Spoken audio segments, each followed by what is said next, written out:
open up. But all I can tell you is you better share it, like it,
Assalamu alaikum, brothers. All I can tell you is hold on to your seats.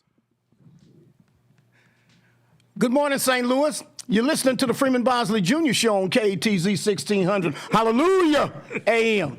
Boy, we got it going on this morning. Oh, man. Hey. Got my man Anthony Shaheed here. What's going on, dog? Oh, Brother Maram, I'm good. I always say Assalamu alaikum and Bismillah Rahman Rahim. And all I'm telling you, this ain't, last week it was all right. This one here, knowing that a senator going to be in the room in a minute. I'm not going to tell you which senator because they can get mixed up on which senator I'm talking about. And knowing I got a brother named Brother Lee from LPI Construction Company here that got information. And guess what, Mary? I ain't tell you this here. Ta-da! See, when they start talking about history, I went and brought out all of my stuff. I brought out the best paint and decorate, but also what I did, I went back to 1979 and 1980 and brought my stuff. Also, when I'm talking, I ain't just talking. I'm talking what I know. Okay. Okay? All right. So who else? Who wait a minute. No, pump my brakes? Yeah, pump your brakes, dog. Okay. Who is Timothy? Well, that's what I want to know. Yeah, that's the man. That's the producer. That's the guy who does it all. But who back else there on the 1 and 2. That's on the 1 and 2? He's on back there on the 1 and 2s and getting the show together for us. Without him, there would be no show. Huh? We just have to switch over to something else. Huh? Okay. All right. And look, I'm telling you now, Senator Brian Williams is with us. Huh? Is he in the house? We got a senator. Good morning. We got a senator. Good morning. As cold as it is outside, I ain't gonna talk nothing else. On a Christmas Eve, he in the house with us. One of what, 34 senators? One of 34. 34. The first black male in 2 decades when I was elected in 2018. Yeah, we need that. Yeah, I'm trying to tell you. And to give a little more perspective, how many black senators are there? There are currently 5, the most in the history of the state. Yes, 5 black state senators, ladies and gentlemen. How many white out folks? Of 34? There's several. Whole lot. There's always more white. This brother Shaheed talk, because you know I'm going to let loose of that. Whole lot of white folks. Yeah, Well, 29 white. Now, in defense of white people, you got to understand the state is white. Damn, why you got to go? No, because we ain't trying to paint a different kind of picture here. We are clearly in the minority, and they are the majority. The state with how many millions people? How many? 6 million. 6 million residents. The state is, we got only 12% is black, right? 12%. So, you go do the math. White people are with white people. Don't start that this morning. I'm not. No. If I don't want to hear that. White people are with white people. And what else you gonna say? And black people are with white people. Damn. You see what I'm saying? So with that, they may have 90%, 85% white, but then they got another 10 or 15, 30, 40% that's black that's over there with them too. When it comes down to politics and when it comes down to talking about business, we one hand clapping. That's why I'm glad that the senator is here to help give some texture to this. He been bragging, man. All he talking about, Allah's my witness on the Holy Quran. He guess who coming, Shaheed? I say, who, man, who? The senator. What senator? There's a whole lot of senators. No. We got. I'm talking about a male senator. Yeah, put some respect on his name. That's what he told me. I got to put some respect on his name. Yes, it's male. I appreciate that. He is a rooster in the hen house. Damn. Brother Williams. Tell us in the hen house. A rooster in the hen house, yes. Brother Williams. I made some noise up there, brother Shaheed. I make a little bit of noise up there. Right, that's right. He can crow. You get him, let him do his thing. But here now we have this. The only other, the black senators are from St. Louis County, but we have one from Kansas City. She's a nice sister. I've met her a couple times. Senator Barbara Washington. Senator Barbara Washington. She ain't no joke either. No, she awesome. Yeah, Barbara Washington over on the Kansas City side. So we're talking about the painting company. We're talking about the unions, and we're gonna let Shaheed lay the backdrop for that. And so, Senator, if you feel like chiming in on that, absolutely. We want you to do that. We want you, because it's been a history of last week. We talked about it, and when my secretary comes, she'll be here real shortly. She can get the times that she's also asked them to come on, because you see here I have a book here from 1979 to 1980 when I painted. I wound up going out to Disneyland. That's when I left here, but it was the same type of old good board network. Unions, they make you all have to have a union job. You got to be on a union job. If you ain't union, that's a problem. And if you're not a union worker with a card, that's a problem. So it's really kind of a catch-22 situation, because every job you own, you got to talk about being union. That's why I wind up getting there. And this is what my painting company was called, Best Paint and Decorating. I wind up getting the union because I thought I was going to be able to make some money.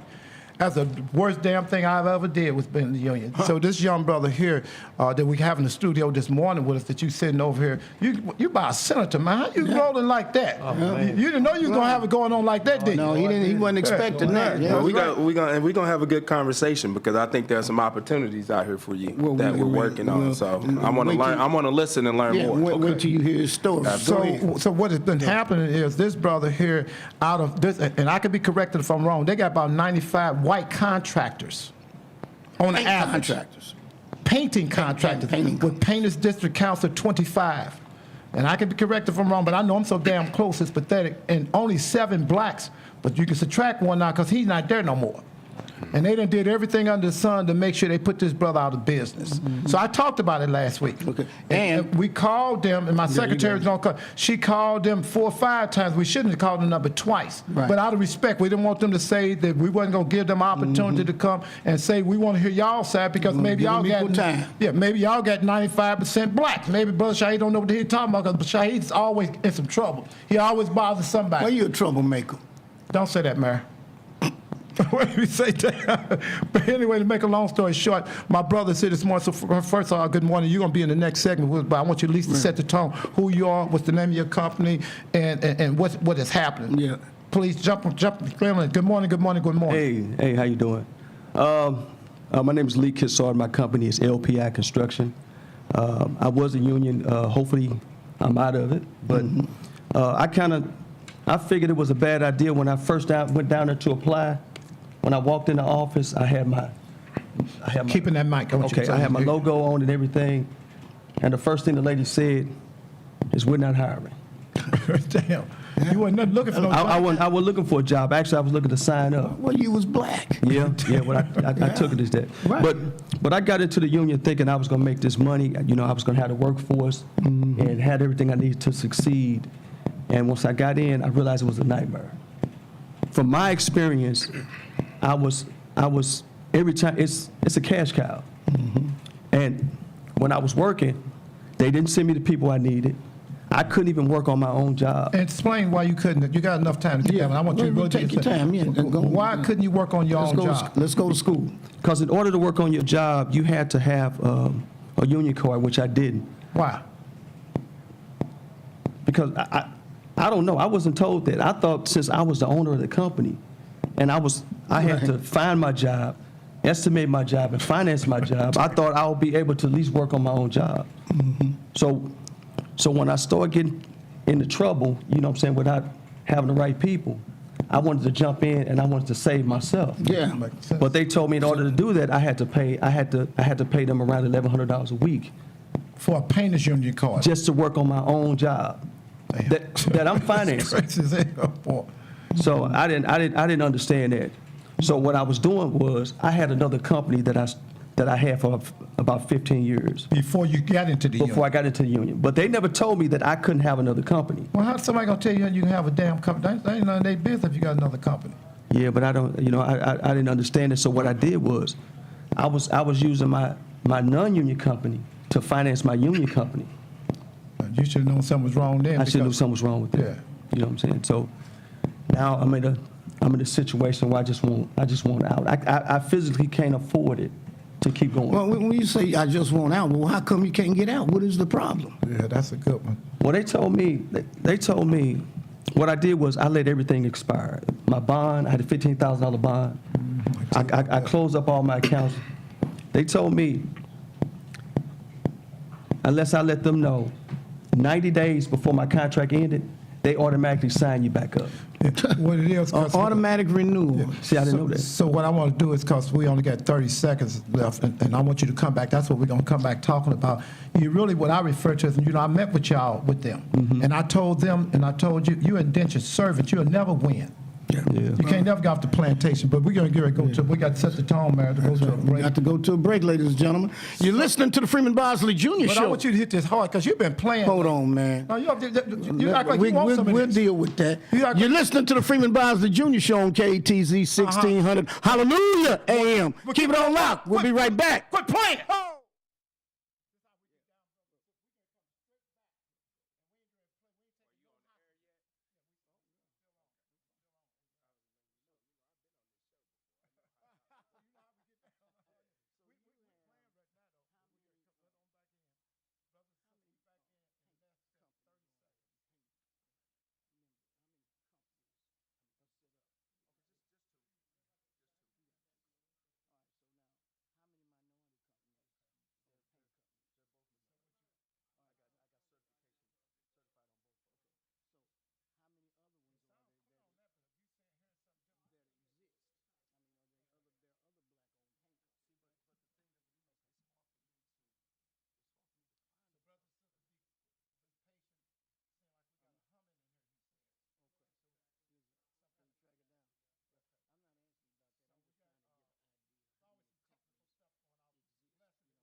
What's going on, St. Louis? Welcome back. You're listening to the Freeman Bosley Jr. Show on KTZ 1600 Hallelujah AM. We're talking about this union versus non-union, white-owned contracting companies versus minority-owned contracting companies.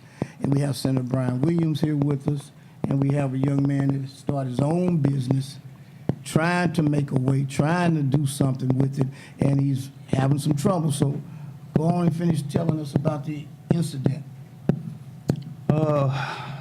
It's so much to tell. Just take your time this morning. Take your time this morning. Okay. I had I'm working a job right now. It's a non-union job. I was visited by a union rep. They came down and started questioning my workers, trying to see if they were working prevailing wage or they were getting paid union scale. One of the union workers, the reps, called the general contractor and told him I was in compliance with the union. Non-compliance? Non-compliance, I apologize. Non-compliance. So what they did, the general contractor called me and they said, you having issues with the union. So you need to get that rectified. And what did that mean? Okay, I don't know because I'm not, if I was working under my non-union shop. So the next morning I get a call from a union rep around 6:30 in the morning and told me unless I come to their office, then he basically said, I'm gonna give you a heads up, we call the general contractor and nobody wants their job to be picketed. So I told them I didn't want to come down there without representation. Without what? A lawyer or somebody Right, to come and okay, go represent me. ahead. All right. So I reached out to him and to go down there with me and everything to kind of figure out what was going on. So did they shut you down, or did you just stop the work, or did you finish the work? Well, I kept going. Okay.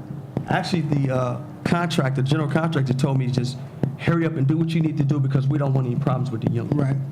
You know what I'm saying? So, we were texting back and forth, and I told him that, I shut that company down, so I don't know why they're on the job harassing me. So, at this point, I don't know, what the situation is. So I'm waiting to hear back from the union to see what's going on. I went to a meeting with him, and I just let them know that the way they doing things is one thing, how they dealing with him. That's one thing.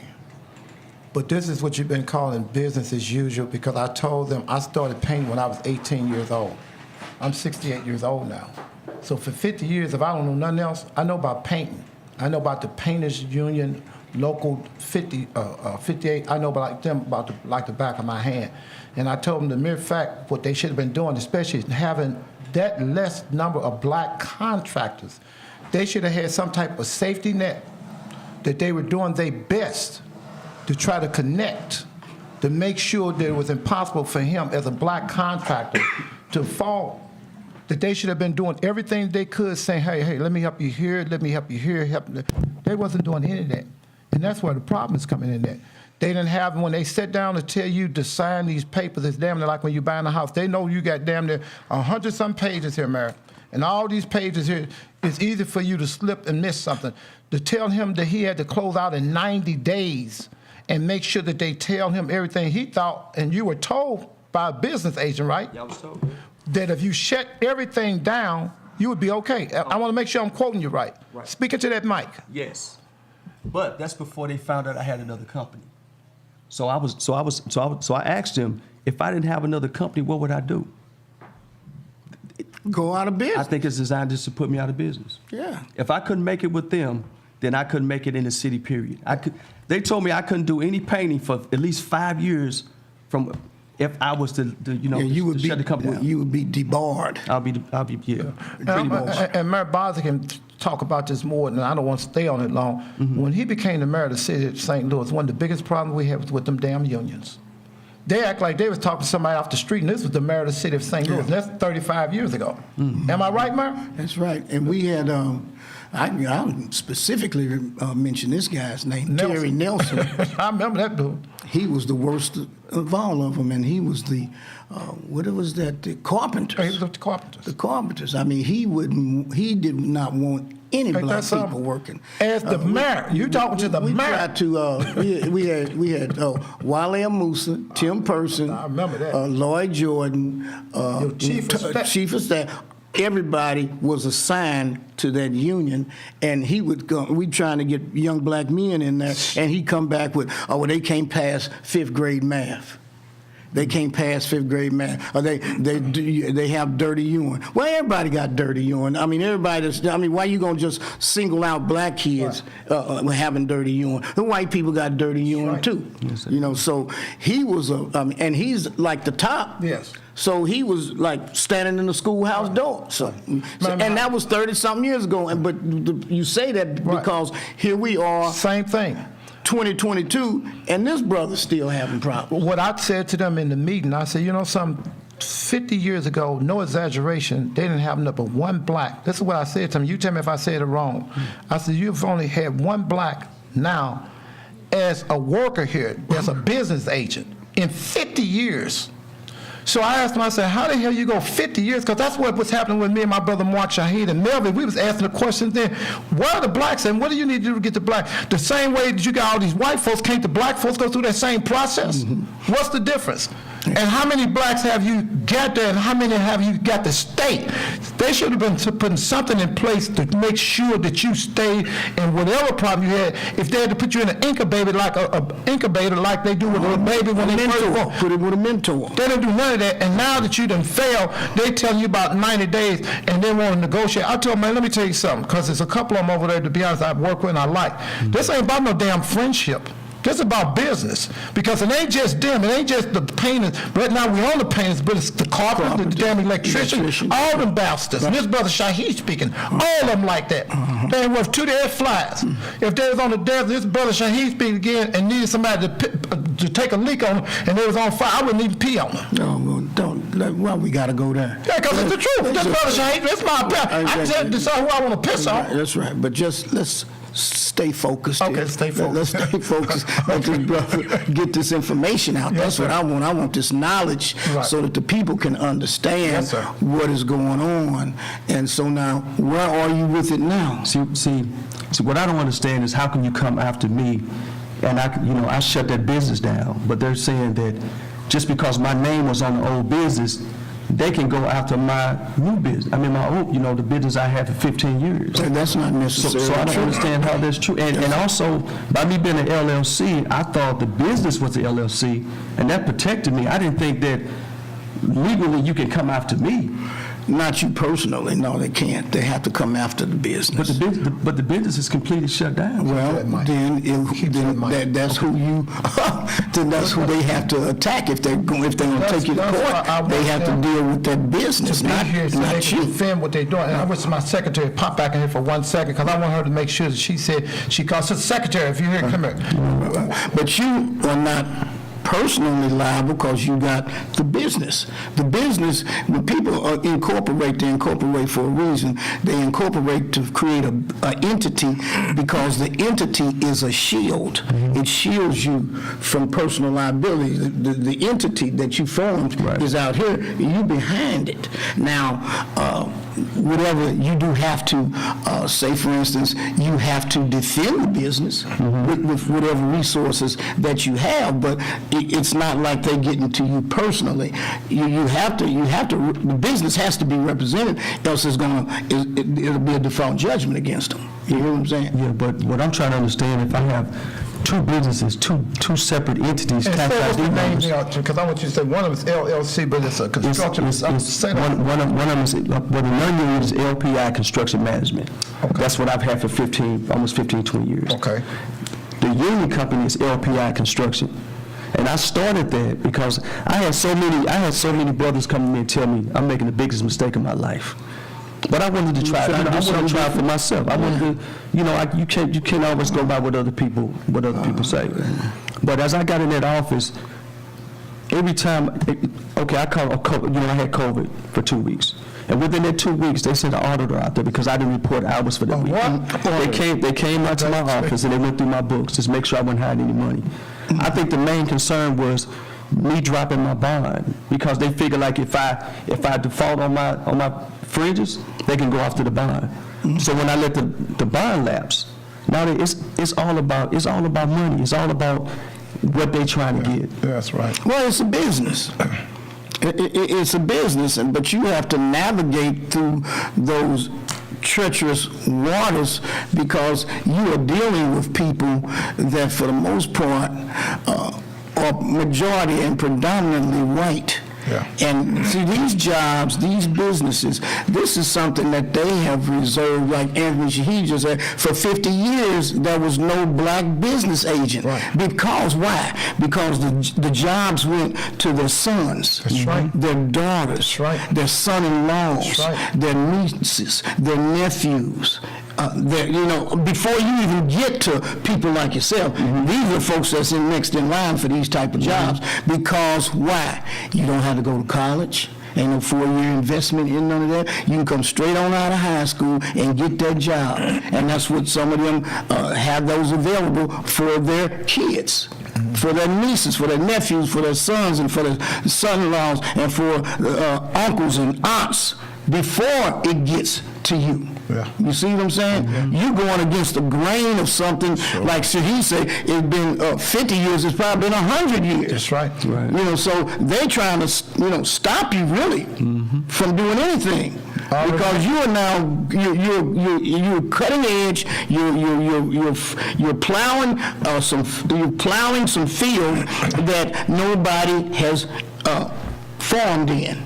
And so that's why they got to try to stop you. So, but in terms of that, to get back, in terms of LPI Construction, is that the one that you, the union-owned company? Yeah, right. Okay, so now you got to represent LPI Construction in whatever it does, because what will happen is if they lose or if they win, if they beat you back and all of that, although they will not be able to penetrate the shield to get to you personally, it will follow you because you owned it. Yeah. Okay, so but I paid them everything, the late fees on top of late fees. Okay. I don't owe them anything. Okay, all right. So when I walked away from it, I shut everything down. Okay, so now why is that an issue then, since you That's why I'm here. I don't understand why they're going after my other business. No, I do. Because you in it. That don't mean just because they stopped you here, don't mean they're not going to stop you there. They'll follow you wherever you're going. They did with O.J. Simpson. They didn't just stop in one place. But I was thinking that really, if the company was union, I wasn't union because I never had a card. So how could they come after me? The company is gone. I want you to also mention about the job you was on. They was talking about union, but it wasn't a union job. It's not a union job. Make sure you make that plain, because see, when we put out, that's why I really wanted them to be here. We've asked them to come. They decided not to come, but we want them to be here. That way they can So we have defend a it. one-sided discussion. We don't want no one-sided discussion. Right. This way they can say he's lying, that's not the truth, we ain't bothering you, or you done did this, or you done stole some money, the audit showed this and that. See, they didn't do that. And see, I have to say the business manager name because he's a business agent. I'm talking about the business agent Wendell. He's the business agent. He's the only one black business agent? so-called Black business so-called agent? black, yeah. Okay. So-called. Okay. Yeah. This is me talking. Okay, now look, why don't we see if the senator, if we've got enough information out here for the senator to get in, maybe he might be able to help us. At least make a phone call for us. We're going to do more than that. Well, I think the biggest thing is first identifying all the details as you broke out. And then one thing you have to do, and we all have to do it, the mayor had to do it throughout his entire career, Brother Shahid, we got to keep the receipts. And you got to document that stuff. And just like you articulating it now, you got to have the documents to say, hey, at this time, they came to my office and they did this. On this day, they came and they did that. And then you allow people that represent you to be able to go and say, hey, help us make sense of this. Right. You know? And then once you make that sense, now we can figure out, but it takes me back to something that we're doing, and I hope that this can present an opportunity for you. This past year, we secured about $98 million in federal funding, primarily to the region I represent. My Senate district goes from U-City on the south, and it goes through North County. So, we take in everything in between Highway 40 and the Missouri River. So we go just north of Florissant and Hazelwood and everything in between. We're doing a project on UMSL South Campus, and we convened probably about maybe 70 or 80 minority contractors, giving them details and information about this project in advance before any dirt's been dug up. So you know exactly what's happening, and we're putting them in front of the developers and different folks before an RFP go out. We're not counting on an office of minority participation. We're getting involved in that immediately.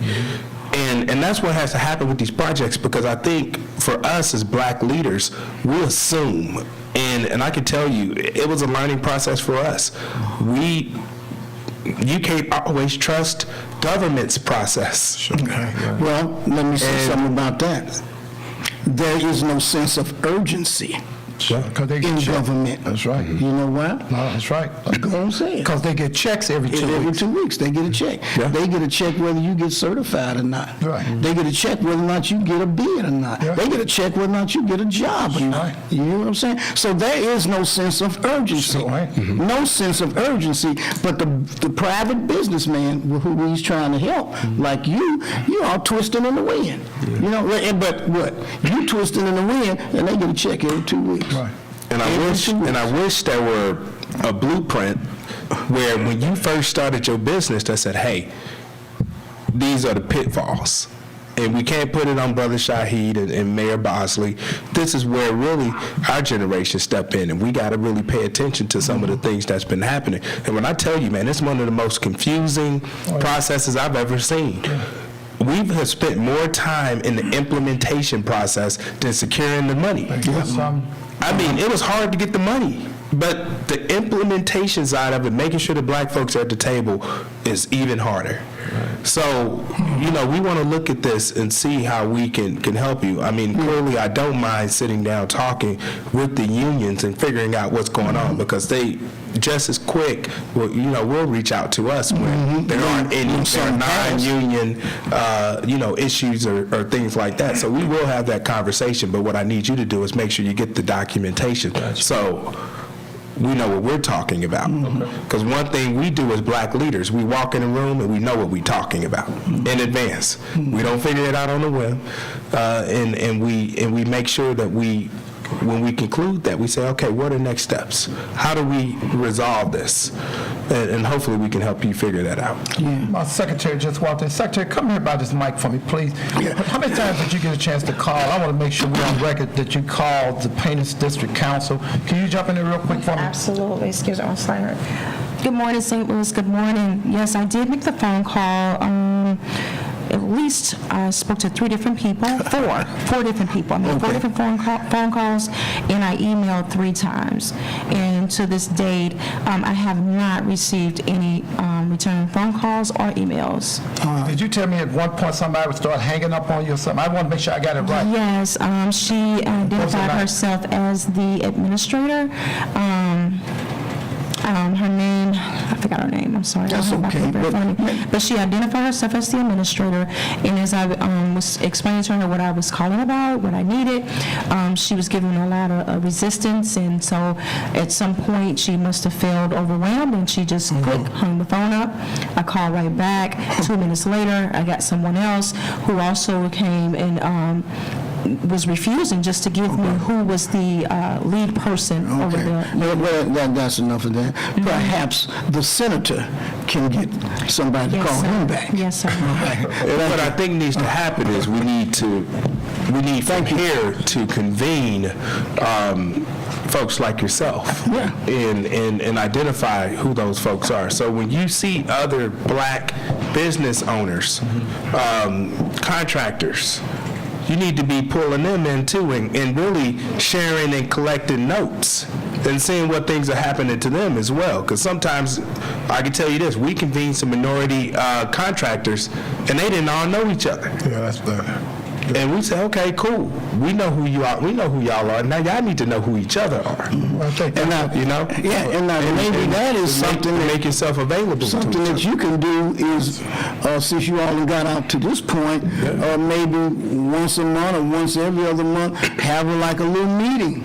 Well, we're going to be doing that, Sharing. and I'll make sure that information is provided to you all to send out to your listeners. But again, just to give you an idea and the listeners to know some things that we're doing, we're looking to consolidate UMSL South Campus. UMSL is moving all their students to the main campus, and with that project, that's going to open up about 36 acres of land where we can revitalize that natural bridge corridor. Now, Mayor, So UMSL, it will no longer be there? UMSL will be there, but they're going to have open land.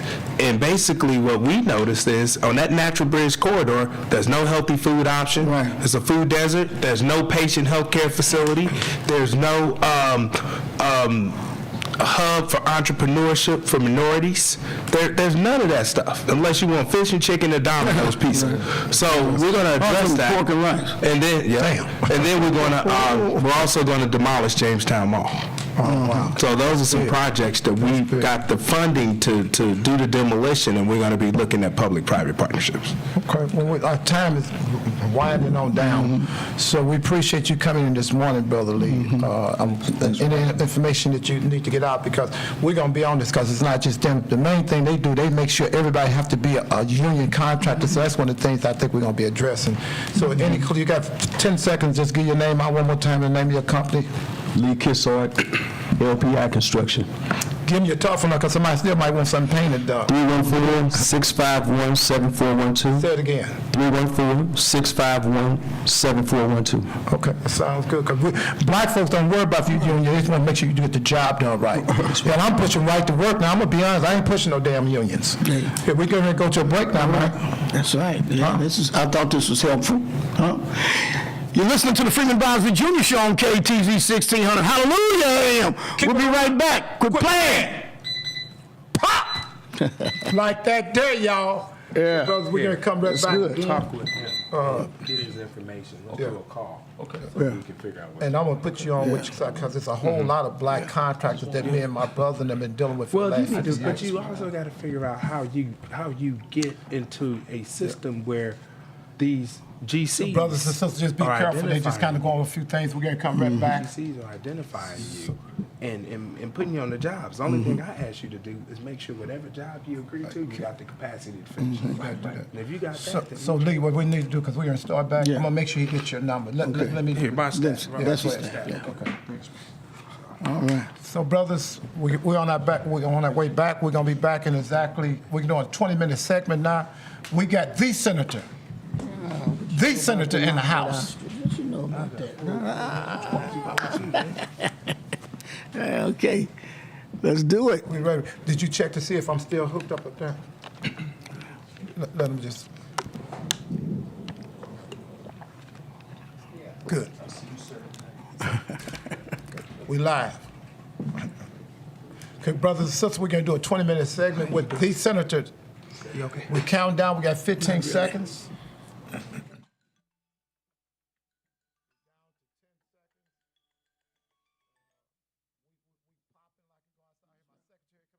She's going to take a seat too in 3 seconds. What's going on, St. Louis? You're listening to the Freeman Bosley Jr. Show on KTZ 1600. Hallelujah, AM. I'm joined now with, we got the senator, the only black male senator in the state of Missouri. We're going to do some clapping then. The only black Let's put some male black hands state together. I senator want everybody in the room. in the state of Missouri. Some black hands together. Brother Brian Williams. Good morning, good morning, good morning. Morning, my brother. Good morning. It's good to be here. Oh, man. tell you, man. Well, I know Mayor Bob's happy. I'm happy too, but not like the mayor. Well, what y'all got to understand, you know, and it's such a lost art. But I'm a son of this community, so you know, man, I know exactly who y'all are, and you know, and what y'all have contributed to our community for many years and still today. So thank y'all for what y'all do. You know, we used to see Brother Shaheed show up, man, and we knew exactly what was going down. Oh, way. Better make sure wherever you gotta be, you better make sure you get there, because the road's about to be closed. Oh, praise through to our life. Well, I appreciate that, brother. But right now, this is your show. Now you running this here. That's right, brother. And we love the old really always hate to make way for the new. And the mere fact that you're here now, brother, I mean, we're honored because we passing on somebody who's capable and everything, you know, and your reputation is impeccable. Thank you. Sir. That's it. That's the deal, man. You know, so we really appreciate you being here with us, man. We wanted to talk about several different things. This issue it has not just come to my attention, but this article in the Riverfront Times just came to my attention, and this is an article about the number of people who are dying in jail. Well, you go to jail to do your time, you don't go to jail to die. That's right. And so these, and they don't really have legitimate explanations as to what happens to these people. In many instances, well, not in many, but in all instances, people who are in jail cannot do things for themselves. They have to be fed. Right. They have to get health care. Yes, sir. They can't say, I'll be right back, I'm going to the doctor. They depend on the people in the facility to provide them with health care. Some of them have other issues that are going on, and so they need treatment. They can't say, I'll be right back, I got to go get some treatment for whatever my ailment is. No, they depend on the people that are there, and that means the correctional officers, right. the nurses, the administrative staff, whoever is there. The prisoners need your help. Now, we know people do bad things, but they don't need to die. No. You know what I'm saying? Well, I think the point you're on is right. Everybody made some mistakes. The biggest room in any house is a room for improvement, but they shouldn't be in there, because when they get in there, I should make a statement like this. You just said it, they can't leave and say, let me go to the clinic or let me go to urgent care, and I'm going to be right back. They can't even go to the McDonald's. They can't even go to the bathroom damn near unless it's in that same room where they at. Where they are. You go in your cell. That's right. So you're responsible because you got them locked up. Not them saying they don't supposed to be locked up. Some of them do and some of them don't. Mm-hmm. But the bottom line is, it's something I know about. It's just deep here this Saturday morning, but 2 days ago, me and Mike Brown was on the phone. And we was going over some things, and of all things, one of the brothers from the jail called me. So I said, hey, Mike, let me take this call. And he said, well, I'm going to stay on with you. And when the first thing that brother said, he said, you just don't know how important it is that you take our calls. Sometimes we just need a word. Mike, one of the first things Mike Brown said, he said, bro, keep your head up, because as the brother started saying what was happening every day up in them jails, and because some of y'all mad at your loved ones, and some of them did enough stuff that you probably need to be pissed off at, but if you leave them to themselves and nobody checks on them, that's how they deal with them up in them jails. And, you know, just the bottom line is, you know, and I got to say this, man, I had a problem when they closed that workhouse down, because I kept telling them, don't shut that damn workhouse down. You know, I'm not saying it was perfect, but from where it was 25, 30 years ago, I can't help that. I just know about stuff. I've been in the jails for 35 years servicing them. That jail there had really got to where they need to be at. And when they closed that jail down, it caused another problem. That's why it's got on here St. Louis City. The reason they got it on there, because the problems that they were having, they shut that jail down. That jail was, they had really got to where it needed to be at. And when they shut it down, it just caused all kinds of problems. In this article, it's like almost an in-depth study or in-depth analysis or in-depth article on what's going on in the Missouri prisons. It's called Deadly Lockup. Deadly Lockup. Inmates are dying at an alarming rate in Missouri prisons and St. Louis jails. And many families struggle to get answers about what happened to their loved ones. That's right. Yeah, we're going through, I have a client that died in jail, suffocated, threw up in his shirt. When he got his shirt over his head, he was throwing up in his shirt. And he had been calling for help 24 hours. You told me that. They say it's a buzzer in the cell. ringing that buzzer, ringing that buzzer. The people in the jail next to him were hollering, hey, get him some help, we trying to go to sleep. Right. We can't sleep because he's hollering and he's crying and stuff like that. And the person at the control said, well, somebody's coming. Somebody's coming. Whole hour and a half went by. And when they came, he was dead. That's bad. That's somebody's loved one. Oh, yeah. But I got to keep jumping because I can't help them in these jails like this. I'm going to tell you what's worse than that. They damn near got machines doing everything. One of the last times I was in St. Louis County, I went in there and I'm going to tell you what caught me totally off guard. I said, well, I'm going on in there. I mean, whoever's in there, I can deal with. Don't worry about it. They say ain't nobody in there. I said, what do you mean ain't nobody in there? They say ain't nobody in there. I said, what do you mean ain't nobody in there? They didn't have not one damn security running the pods. You didn't have one person that can control everybody there, and all they got to do is push a button. There was nobody in there until I went in there, and then that's when they started letting some brothers come out to talking to Brother Shaheen. And I just said to myself, this some deep shit, this some deep stuff here, because what's going to wind up happening is the machines is going to be there, and the machines ain't going to respond to somebody saying this, that, An and the other. emergency. That's not, so, you know, I'm glad you're here, Senator, and we're not throwing all this on you, but it just so happened, shit, you sitting here, so we got to talk to somebody about. I want to start with a couple of things first. Thanks for having me on. Oh, we're honored this morning. You know, I was looking Christmas forward to Eve, too, to be here in the morning like this, that's hot. Absolutely, and you know, I was looking forward to this, just having a conversation, because sometimes we really get off the issues that really impact everyday people, and that's really what frustrates me altogether with what we do. But you know, what we've been working on is keeping people out of jail and getting folks out of jail. That's beautiful. You know, this morning I was thinking about how earlier this week I had an opportunity to go down to a rehab that focuses on black men that have opioid and drug addictions. And I brought a gentleman with me named Bobby Bostic, who had served 241 years as a juvenile in prison. And I sponsored and passed legislation that changed the parole standard. Judge Evelyn Baker sentenced him, Mayor. You know what I'm talking about. Very well. Judge Evelyn Baker sentenced him, and she told him that you will die in prison.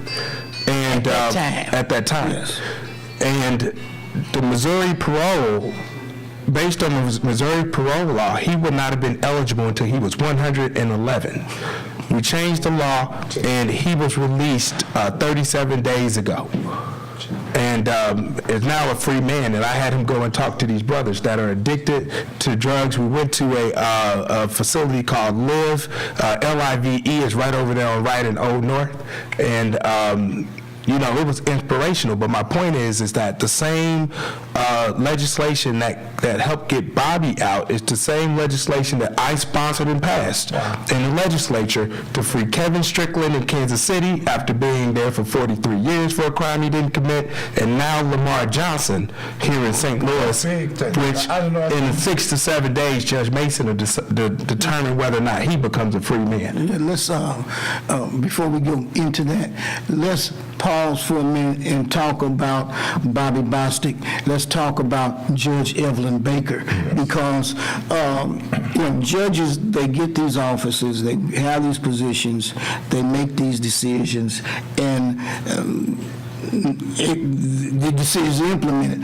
But here we have a situation in which a judge, she's retired now, but she had some serious soul searching. You know what I'm saying? Absolutely. She had some stuff going on that she could not live with. Right. And so here she comes years later. That's heavy. And that is the human element of life, because we all can reflect back and say we wish we could have done something a little different. But here's a situation in which she reflected and said, I am going to do something They're in different. charge. I'm going to do just like callously, she said. What did she say? You're going to die in jail. You'll die in prison. Yeah. And she walked the halls of the state capitol countless days, advocating for Bobby's release. By herself sometimes. That's heavy. And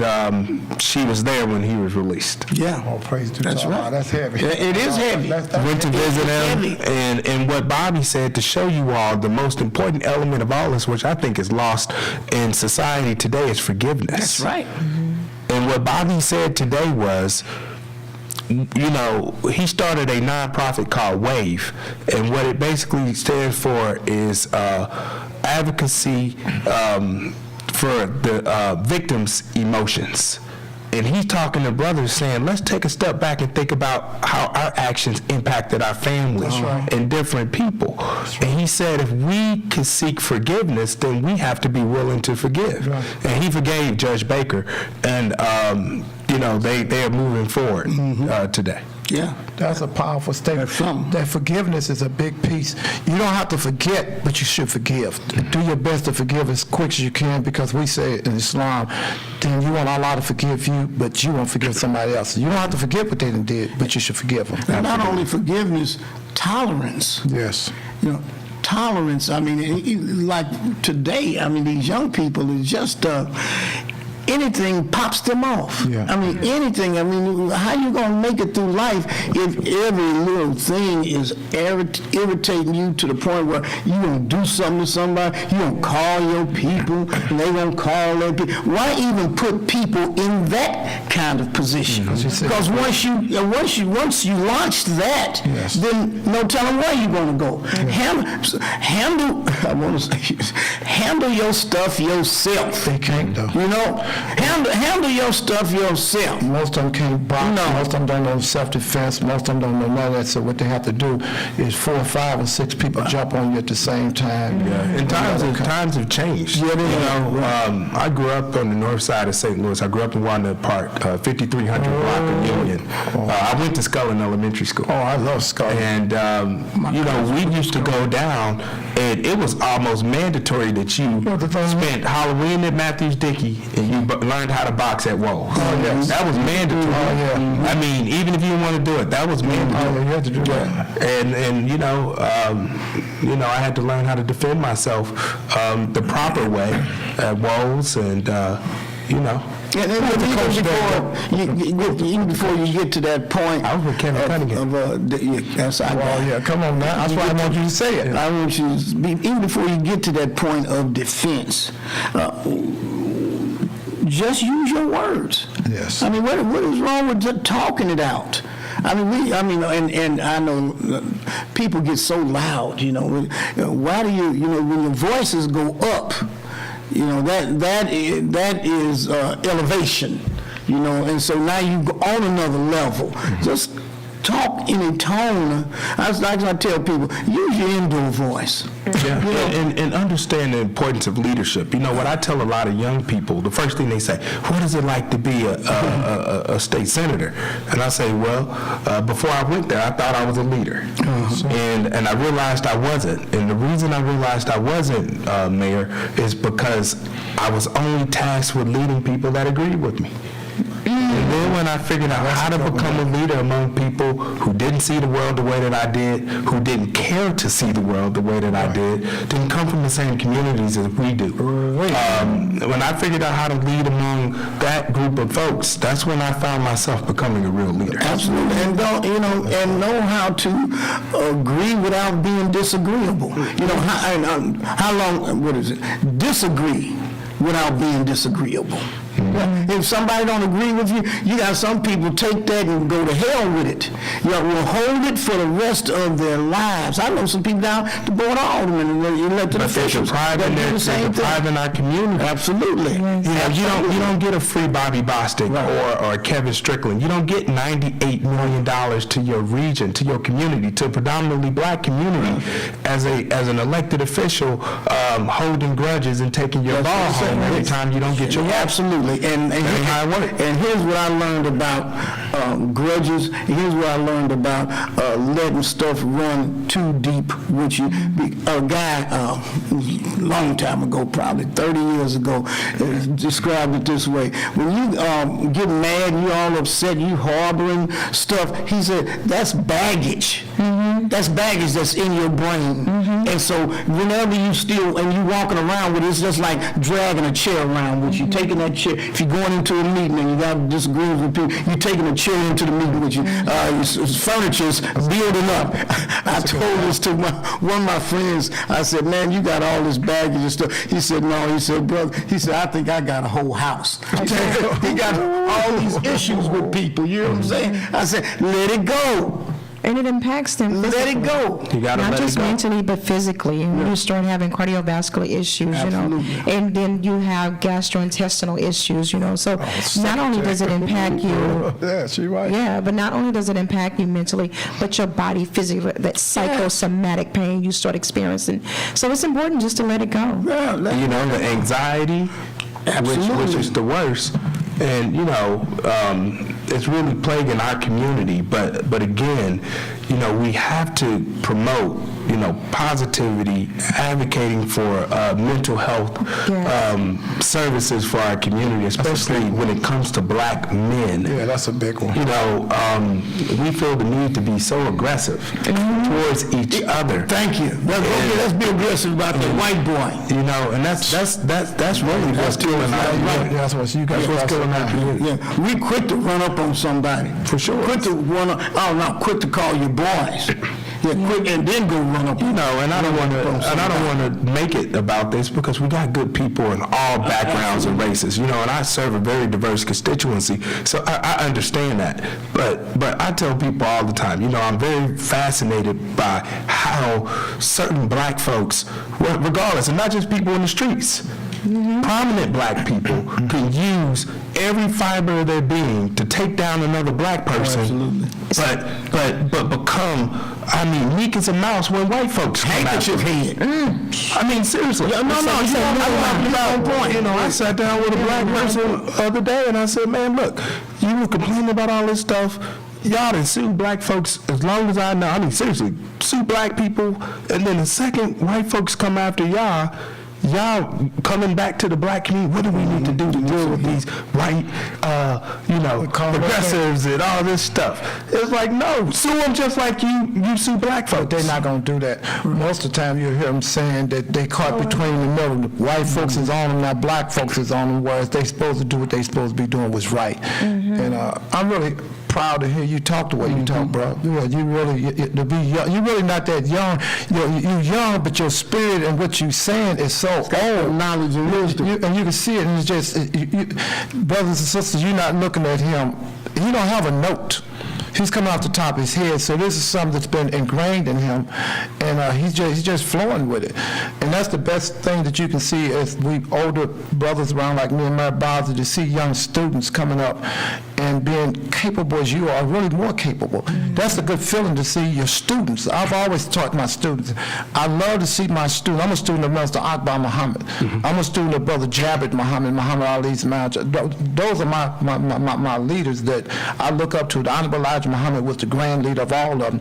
And to see your students come up behind you and be better than you, it's really what you wish for. Yeah, and it just requires discipline, and you got to be humble. You got to be humble, and I tell a lot of folks, you know, I sit back and I pray for a lot of black leaders, and I don't pray for them to dismiss our mistakes, but I pray for them because of the fact that we got to humble ourselves. We got to show deference to the people that came before us. And once we get that back into order, I guarantee you our community is going to be on a better path. That's right. That's a good place to take a break. Yeah? Got you all right. You came in the right time. When Sister Secretary comes, she just take over the show. It's her and Sister Senator Carla May. That's what they do. What you say, man? Start that. Let's do that. We know our black women know what they're doing. You listen to the Freeman Bosley News Show on KTU 69. Hallelujah! Quick, come on! See how fast we knock. We compliment each other.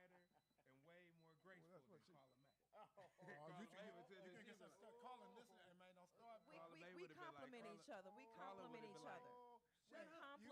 other. I can't roll with you because We compliment when one my another. boss in here, I got to deal with both of them. Yes. I got to deal with Senator May every day. Well, I ain't gonna say that's bad, but I ain't gonna say it's good because we public and I know she can hear me. I know she listens. Nah, she phenomenal, man. That's my sister. There. We compliment each other. Brother, I know we live, but I'm not even tripping on us being live. I'm tripping on thankful to Allah to hear you talk like this. You know, the best feeling in the world is, you know, I've been around some of the most powerful men in the world. And to see young students of yours, the young brothers that you see coming and to sound like you sounding, man, it's a good breath of fresh air. It makes you feel good to see that you can pass the baton on, you know, because that's really what it's all about. Right about now, if you look at the trees, most of them don't have leaves on there. And it's the old making way for the new. And then the new ones will come on, and every 7 years your body will change. So, you know, the same thing you did when you was 28, you can't do when you was 21. The same thing you was 49, you can't do when you're 35. The knowledge that you have and what I see now is as we leave here, y'all will be coming. The main thing I would suggest you do, start grooming some young people. Make sure you got some young people under you. It's one thing about having somebody your age, but you got to make sure. That's why me and Brother Juma for years have had the Tahit Youth Group. And for years, we've dealt with hundreds of thousands of brothers all over the country. Right now, Brother Juma got 3,000 students in Africa that we're dealing with now. You know, and that's really what it's all about. When we come back on too, I'm gonna make sure Secretary, you make sure he get that number. He got to be on the prayer line with us too. Demetrius Johnson, we're praying for him and other people. But he's a great friend, and I just asked about him, and you know, I heard about what he was dealing with on Tuesday. yes, Because he was in getting the procedure done, somebody was there. and I you know, I'm hoping and praying for him. Cause I want you to lead he's the a great prayer for brother. us For sure. Friday. So I want you to make sure. And I'm gonna say this too. It's okay. We public, and I want to be public. And I'll say it on air as well. I work and I go into the senior citizens' homes and set up meds or whatever. And I was just so pleased when I walked into one of my client's home and she had your picture on the wall. Oh, whoa. Did she? And I asked, I said, "Are you related?" She said, "Oh no, that's my state rep." And I was like, "Okay." And you're sitting there with the family on the wall. I was like, "Oh my God!" Wait, you said something. But and this is over like the Castle Point area. You know, and that's the stuff that motivates you. Because when I tell you, I done just walked got to some through saying. people's houses. I done been invited to some family reunions, and we live in this world with all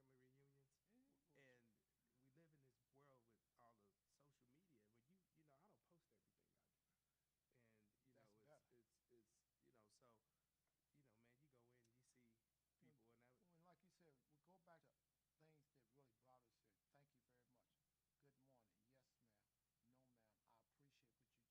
Good morning. Yes, ma'am. No, ma'am. I appreciate what you just did. Those things carry more weight than all this other stuff. Oh, for sure. See, because that's what got us to where we're at right now. And that's what they're taking from us now. We don't think like that no more. I got to make sure I get your direct number. Secretary, you got your direct number? Yeah, I don't she want got that my direct I'll send it to you right now. Okay, but it's up there. And I'm going to send you the prayer line number as well. Yeah, he's going to be leading the brothers and sisters too. I'll get that number out before. Our senator's going to lead. Every week we have a prayer line. Okay. And we don't miss because it's always every what week day? somebody, whether it's Kevin Friday at Johnson. 12 noon. Every Friday at 12 noon. 12 noon, but we pray at 12:30. But I want to be able to build up who you are, what you're doing. Okay. And I need you to send me just a little bit. Send them my number too. Yeah, I got you. I'll send you what you need. Okay, sounds good. So, brothers and sisters, we're waiting for Mayor Bosley to come back. Give us just a minute. I hear him coming back now. And we're going to do a 20-minute segment, but we got the senator here, so he ain't going to. He's been hijacked. He's been kidding. Is that our word, Mayor? Yeah, you got the monstrous boots on Yeah, too. that's right. Yeah. Do it. You got the ostrich on. I hadn't even looked. Oh, Yeah, I like those boots. Them ostriches are soft, Yeah, too. I like them. Them and those eels. Like those boots. You always did like those boots, man. Yes, man.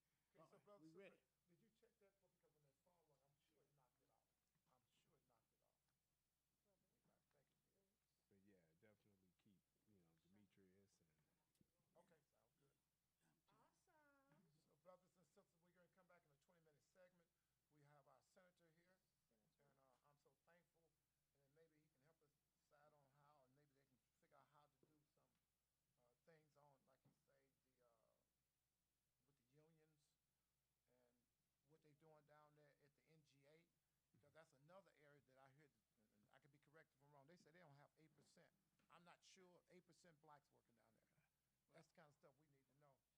So we're back in 15 seconds, brothers and sisters. Make sure you share it, like it, tag it, and follow it. Share it, like it, tag it, and follow it. We're back in 10 seconds.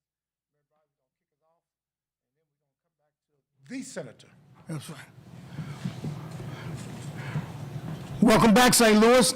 You're listening to the Freeman Bosley Jr. Show on KTZ 1600. Hallelujah AM.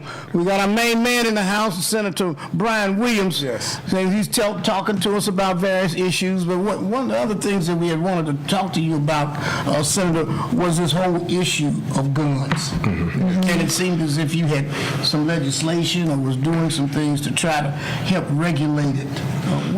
Can you give us an update on that? Yeah, absolutely. So, that was interesting. They had an article that came out, a lawmaker in the State House. I don't know him, but I'm going to figure out who he is or find out, meet him. I've never met him.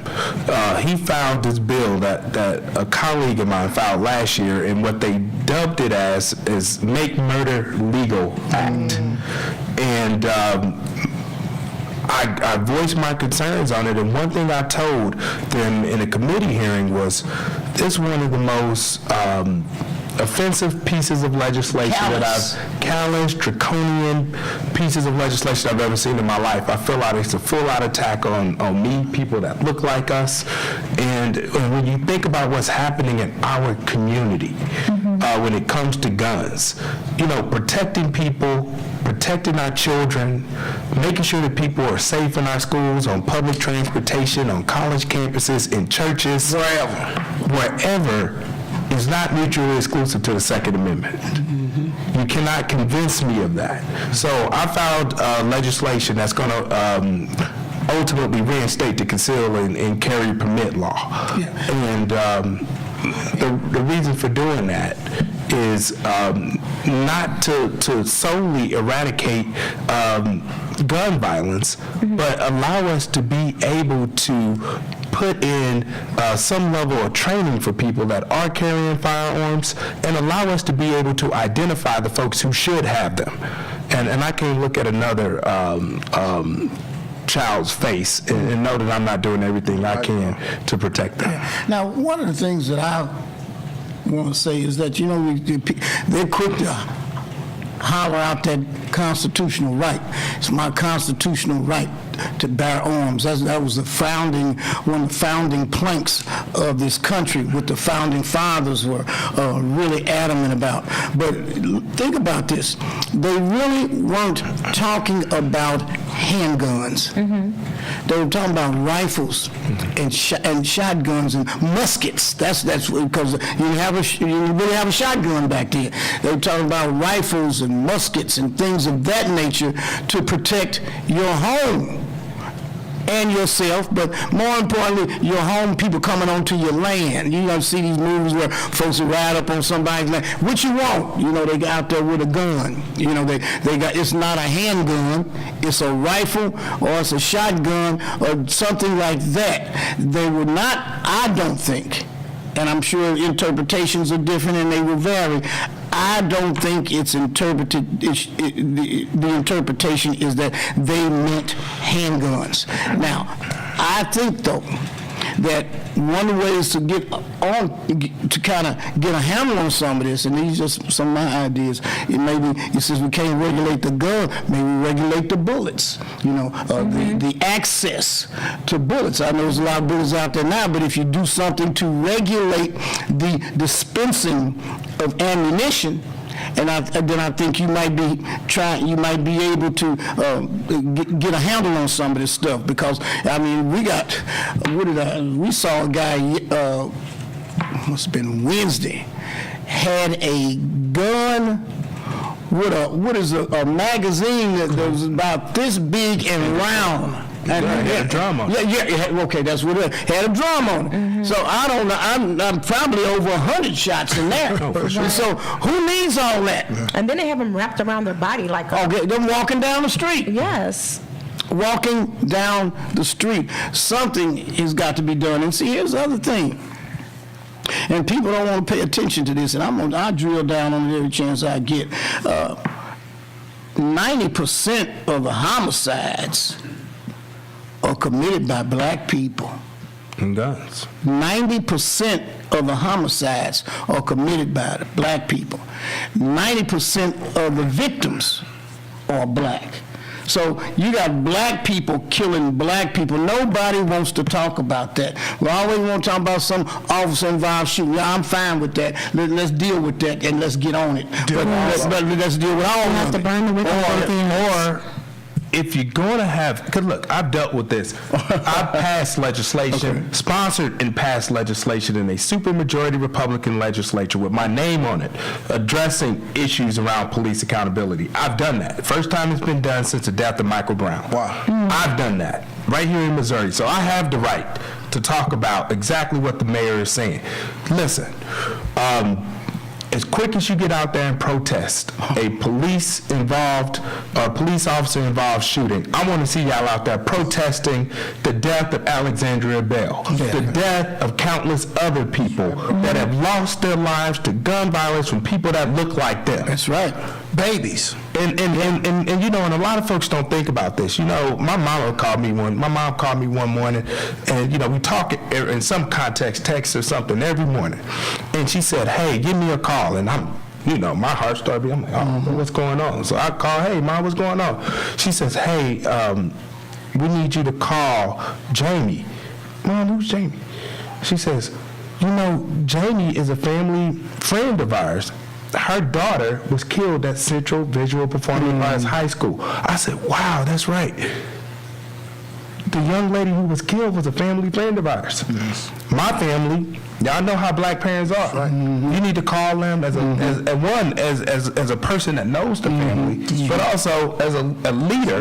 Call them and extend your condolences. Right. When I tell you it was one of the hardest things I've ever do in my life, I looked at my phone for 10 minutes. Yeah. I did not want to call her. That's right. And I called her, and she was so graceful, and she was grateful that I called her. But the thing about it is, when I tell you, you know, I haven't had that feeling in a long time. I felt like I was in cement blocks. I mean, it was the hardest thing I ever had to do. And when you have to do things like that, and there are members of law enforcement that have to do that every single day. Go to the house. My uncle, who helps me get around now safely, he retired after 27 years in the St. Louis City Police Department. Never shot an unarmed individual in his career. Now, 27 years is an odd number, right? It's not 25 and it's not 30. My family called him up one day and said, you done. We're tired of being worried whether or not you're going to make it home safe. So you done. Come on in. You got to come on in. So they made him retire because they were terrified that he may lose his life because it was too dangerous. And when we had Dr. Adams on the show a couple of weeks ago, he said he had 170 students that he had signed a card for who had died. He sure said that. Out of the 14 years that he had been the superintendent. So that means people that were like 18 or younger. Yeah, 170 dead. You know, and my thing too, as a mother, we have to address this issue. You know, I'm thinking Mayor Bosley and I were talking earlier this week, and I shared with you about the 10-year-old who shot his mother. He shot his mother because she wouldn't buy something from off Amazon, some kind of headphones. And after he shot and killed her, he got the debit card and went onto the website and purchased what he wanted to have. And after he killed his mother. But if we had some good, now this was Wisconsin, but if we had some laws in place, he wouldn't have had access to that. We had laws in place. That young man that did the shooting at Central Visual Performing Arts would not have had the gun. Because now I want to ask you, can I ask you, because we talked about this and I get the letters mixed up. AK-47, AR-15, would that be covered in this bill, considering it's not concealed? You know, there should be, and the thing about it, what folks have to understand, sometimes we have to inform the community, and it may seem like a civics class, but it's real talk. The these states like Missouri are passing legislation that's basically saying the states do not have to acknowledge federal gun laws. Meaning, right now today, we have what we view as unconstitutional, but something called the Second Amendment Preservation Act. And what that would do is if a felon was to get pulled over and have an AR-15 or AK-47 or some type of assault rifle, and you take their gun from them, they can sue you. We nullified federal gun laws in the state of Missouri. So, to your point in your question, is that no one should have a weapon with a drum and have 100 rounds. What do you need it for? So with that, I want to jump in. And if you leave it up to me, I would say if you're not law enforcement in this state, you got to have a driver's license to drive a car. You can't go fishing without a permit. You can't drive a boat without one, but you can get a gun at 16 without. That comes back into how it's got to be a comprehensive piece. It's got to be the mental health that you were talking about earlier. It's got to be the legislation, but it's got to also be black men and black women being a family again. Because when you start asking that question, why are they doing all these things, that's a good question. See, there's got to be some reason or other that you feel that you got to hate yourself this much. There's a lot of psychological things go along with that, and that's why, me and Mary Bosley was talking about the other week about this brother Naeem Akbar on how to make a slave. It's certain things that you do, and you talked about also when you said that our brother said you don't have to go to the back door without being Carter G. Woodson. Carter G. Woodson. See, it's a whole lot of things that goes with that too, Senator. What you're talking about, it's got to be done now because you got to have some stuff right now. You got to have a short-term and a long-term plan. So we got to get back into our community. The problem is that, and that's what I love that the Honorable Elijah Muhammad did with Malcolm and Mr. Farrakhan and all that. He kept us whereas we was dealing with our people. Once we stopped hands-on and everything was machinery, that you can't talk to people, then that's how this stuff started coming in, because they growing up thinking that this is what it is when you got a problem with somebody. They don't like the American government. If you really want to be honest now, when you're talking about bullying, if they want to learn, all they got to do is pay attention to what the White House do and what these congressmen and senators do. That's all they do is bullying. So they learn a lot of stuff, and we're talking about a lot of stuff, but we got to cover too most people don't want to talk. You got to talk about what Israel is doing over there with the Palestinians since 1940. If you want to start talking about bullying, and we talking about what's happening with these children and cyberbullying, let's talk about what they're doing too, because a lot of things, you'd be surprised how sharp these kids are. They can get on these internets and see all this kind of stuff, and when they don't see nothing being done with the way white folks is coming to our community, doing everything, then they doing some of these things too. Not that we co-sign, so it's got to be a comprehensive plan where everything is being taken care of and everything hidden simultaneously so we don't miss none of it. Because like you said, it's a hell of a thing for you to have a son and don't know when your son coming back. It's a hell of a thing for you to say a police officer been for 27 years and everybody against the police. That's why we make statements every week on this program. We're not against police. We're against bad police, and we're against police that see people doing things and don't write a report, or you got a code of blue silence that you won't tell what that person is doing, because it's got to be some bad police. The fraternal order of police don't never condemn no police officer. So let's make sure, if we do everything and comprehend that, then we won't be feeling like that. And you got to remember, it's not what you say, it's how you say it. Yes, sir. Let's tackle a subculture of bad police officers that's tainted the profession. That's right. Because there's a lot of good black police officers out there that love their community, that love black people. Kevin Cunningham was one of them. Kevin Cunningham was one of them. Reddick Hudson was one of them. Yeah. I can go a whole list of them and decide, hey, what y'all doing ain't right, so we're going to step away. John Hayden was one of them. You're 100% right. You're 100% right. It was a whole lot of them out there, so, we don't want Heather Taylor. I'm sorry? Heather Taylor. Woo, now you're hitting hard now. When you start talking about Sergeant Heather Taylor, you ain't pulling no punches now. So we're just thankful to a lot this morning that you're here. I know you're going to jump in, but I'm saying more I keep looking at you, brother. I'm proud of you. Thank you. I want us to be able to say, you saying that you looked up to us, now we're looking up to you. That's right. And the biggest thing I'll tell folks is, as elected officials today, and listeners, please hold us accountable, but make sure that your elected officials are fighting for you, but they winning. Fight and win. Yeah, that's a good Because everybody fighting, but who's winning? Yeah. And at some point, we can only fight so much before you got to say, hey, have you won a fight? Have you won at least one fight? Have you won at least one fight? Showing that you're with Republicans and you're able to get bills and legislation being done. Something you're doing right. You definitely ain't doing it wrong. Well, I can tell you what I do. I do something that everyday people do. They work with people they don't like and still got to do their job at a high level. Yeah, damn. Like you said, at a high level.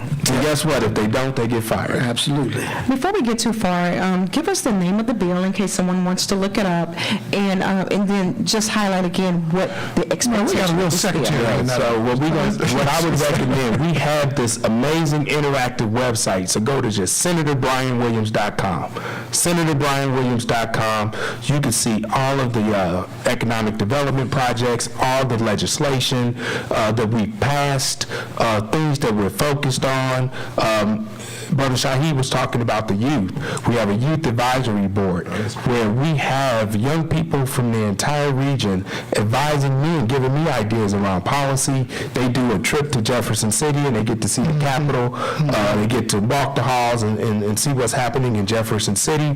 If you want to sign your kid up, if you are a young person in high school and you want to sign up, and our youth advisory board coordinator, Kobe Crowder, will get in touch with you and we'll get you all signed up. And these are young people that we are engaging, and they're coming from all types of communities in the region. One of the things I'd like to get you to help us on is I have a major love for brothers in jails and sisters. I can't help it. I've been in jails for so long. What can we put in place so you can help think about, or you might already have it, when they come out of jail, because it's like they penalized 2 or 3 or 4 times. Once they're out of jail, they damn near don't know they can vote. They damn near can't do this and that. What can you do? We can think about, or if you got some things. I got something now. I'm gonna talk to you about real quick. So we filed legislation that's going to address issues around parole. We're working with a national group called Reform Alliance, and Reform Alliance was started by Jay-Z and Michael Rubin and a bunch of other celebrities, but it all started with them helping his brother, this rapper named Meek Mill, and they reached out to me through a gentleman named Doug Burris, who was the chief probation and parole officer for the Eastern District. Okay. And Doug and I have been friends for probably close to a decade, but that office had the highest recidivism rate when it came to brothers coming in. They had more people going back to prison for white-collar crimes than violent crimes. So we're working together, and we got some legislation that we... what is it called? Say it again. Reform Alliance. Okay. And we got some legislation that we filed. I got a Senate bill that's going to basically, it will require hearings to be held in a timely fashion within 3 weeks for an alleged parole violation. So during this hearing, the parole board got to consider employment and or education that the parolee has secured. Additionally, the parole board would also no longer automatically revoke parole if the infraction was non-violent in the state of Missouri. Okay. So what's happening is, with Bobby, for example, he still is on parole for 241 years, meaning he could get in trouble and go back for the rest of his life. So you're 111 years old, huh? Well, yeah, for 111 years old. So what we want to do now is, if you're on parole and you get a traffic citation or something non-violent, because something can happen, then you don't have to go back to prison. So we're working with this national group. I actually spoke to one of my colleagues who's the chair of the Judiciary Committee last night, and went through the bills with him, and we're working to get on the same page so I can get this out early and get this to the governor's desk. But we work the process year round. It's hard. What do you think the chances are?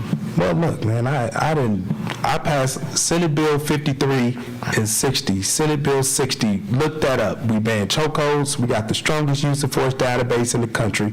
We added that motion to vacate provision that Kim Gardner and James Peters Baker in Kansas City used to get a new trial for Lamar Johnson and Kevin Strickland. Now, how does that motion to vacate, how does that work? It allows a local prosecutor to provide evidence to determine whether or not someone was wrongfully convicted of a crime. Awesome. Yeah. And also in that, we changed the expungement law. Okay. So let's give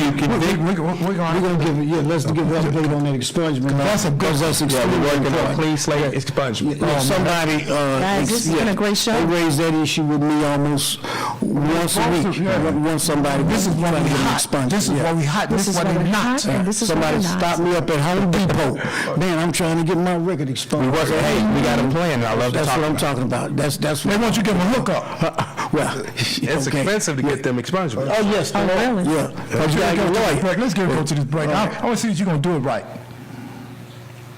You listen to the Freeman Bosley Jr. Show on KTZ 1600. Hallelujah! Keep on right. Ho! Quit playing.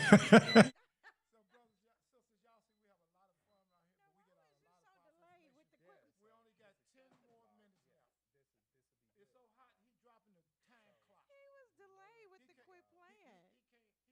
Wait a minute. We had dead airspace for 2 seconds. And then he came with his delayed quit playing. He's funny. All right.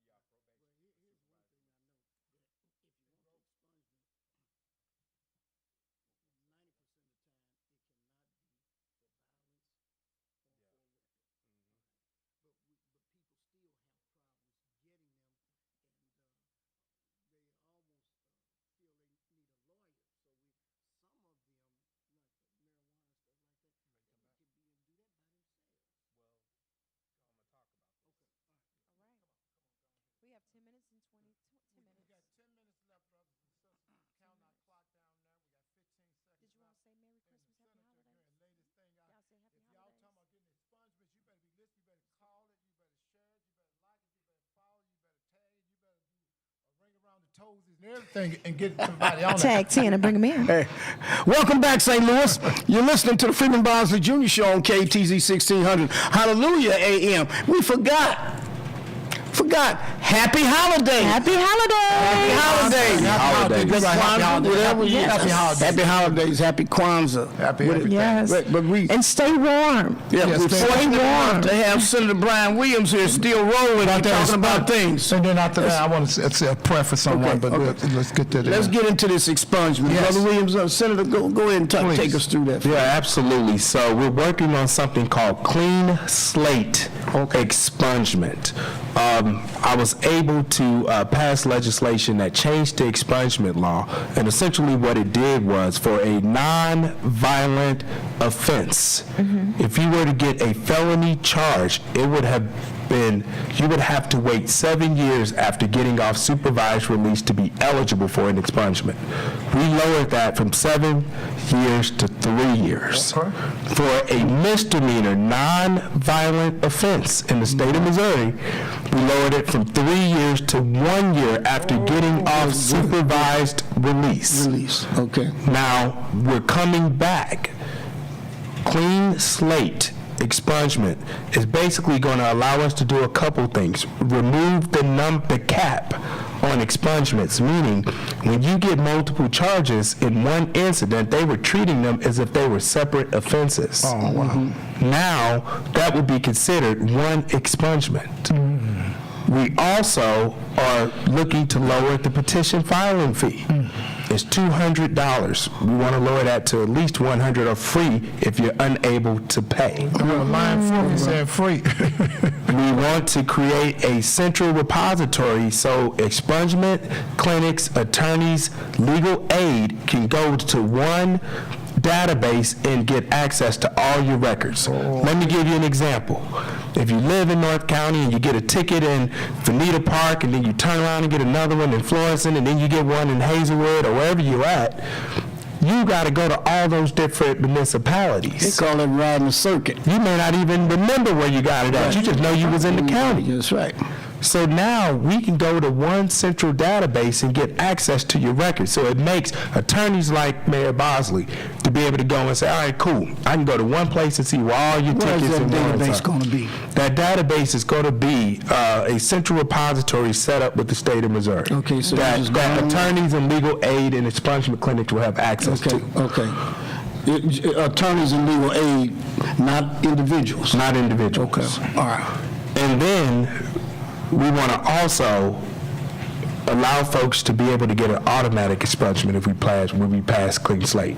So that would make anyone eligible, they would be able to get an automatic Yeah, expungement. now that's what I was thinking. I was thinking maybe like particularly the nonviolent misdemeanors. For all nonviolent, we want to expand the charges, but right now, we're solely focused on nonviolent offenses. And because people are all running around trying to get lawyers and trying to figure out how to do the expungement, is it possible that we may be able to get to move in a direction where it just drops off automatically? Yeah, and that's what we're working on, but if we don't get the automatic expungement, we'll be working with your alma mater, St. Louis University, Washington University, University of Missouri, Kansas City, law schools, to either have law students and attorneys supervise them. So we'll be calling the mayor, supervise some folks so they can help people complete the petition filing. That's right. The petition, and then ultimately be able to start submitting those expungements. And the petition should be a uniform one that's used and recognized by every jurisdiction. Yes. Because some people go, well, we got a form, and then the one in St. Louis County got a form, the people in Chesterfield got a form that you got to fill out. This one form To be a uniform. is a universal, recognized by everybody. And this is a lot of trial and error. So we Of saw course. former state senator Jamila Nasheed and I, we connected and we did an expungement clinic, and what we learned, one, we didn't have enough attorneys there.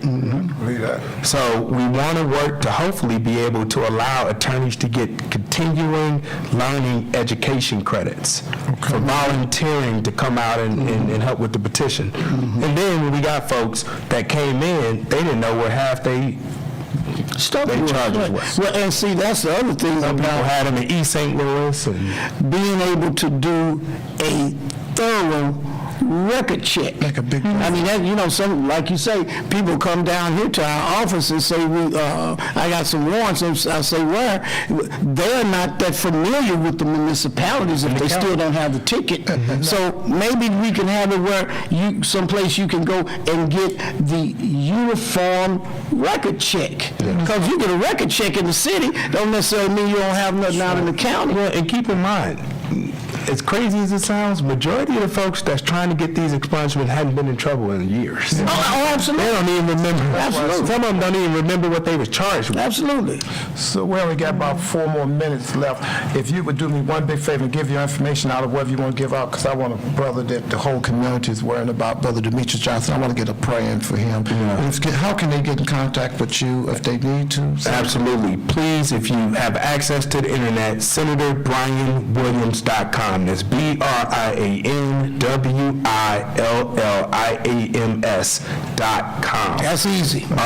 If you want, you can call my office, area code 573-751-4106. That's 573, area code 751-4106. And included, we have a local office in U City, 7300 Dartmouth Avenue in University City, literally a block over from U City High School. Would you do us the other favor? Because Friday, I'm going to give a number out for the prayer line that we give out every week, but would you mind saying a prayer for everybody right now, but especially Brother Demetrius Johnson? Would you lead us in a prayer, please, this morning? Yeah, absolutely. First, I'd like to say, Father God, please protect our community, protect the lost minds, the lost souls, protect our brother Demetrius Johnson. Yes. Help him overcome the challenges that he is going through, health-wise. Provide strength for his family, his daughters, those that are close to him, and also provide shelter for folks through these holidays that are struggling. The unhoused population, folks that are trying to find their way, folks that are trying to find family, folks that are trying to bring family together. Bring us all peace. Bring us all peace. And help us continue to walk in your guidance. And pray for those that may have made mistakes, and give them the guidance and allow them to find solace and protect their families while they go through what they're going through. In the name of Jesus, Father, we pray. Amen. Amen. Appreciate it. My brother's going to lead a prayer Friday. Their telephone number, too, is 1-667. I know you're putting it up now for me, too, brother. Brother, who is Tim? 1-667-770-1476. Again, that number is 1-667-770-1476, and that PIN number is 196-854, pound 196-854. The senator would be leading the prayer for the whole community, but especially Brother Demetrius Johnson. All right, you want to jump in there and get us close? Well, no, it seems like the secretary point here. I wanted to say real quickly, Mayor Charlotte Jones did announce on Facebook that there's a new app for the city of St. Louis called Simplicity. You can download that app from the Google Store or from your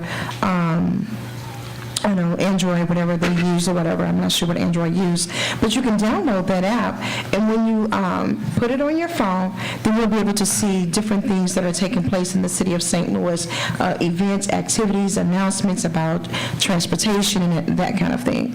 So download the app, you pick your city, and then you get to choose what it is, if it's healthcare, transportation, or whatever. It's a cool, phenomenal app.